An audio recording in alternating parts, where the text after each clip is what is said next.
ఇతను హౌస్ లోకి 4th contestant గా ఎంటర్ అయ్యాడు. హౌస్ నుంచి 4th పొజిషన్ లో బయటకు వచ్చాడు. The entertainer of season 9 Emmanuel.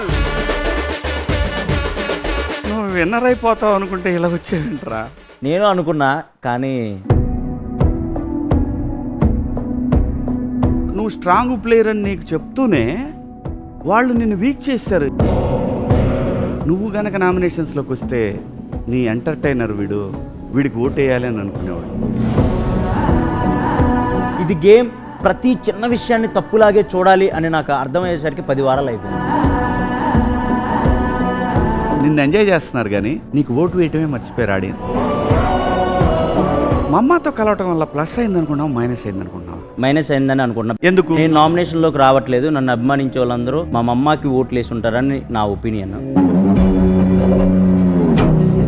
ఆ గర్ల్ ఫ్రెండ్ ఎవరు అమ్మాయి? చెప్పే కదన్నా. మాట్లాడతావు ఇప్పుడు? లేదన్న, ఫోన్ ఇస్తారా? వద్దన్న, పర్లేదా. ఒక సీజన్లో ఒక మనిషి 3 సార్లు కెప్టెన్ అవటం ఈ 9 సీజన్స్లో ఎప్పుడు జరగలేదురా. విన్ ఆర్ లూజ్, వీడు విన్ అయినంత పని చేశాడరా అని అనిపించుకోవాలి.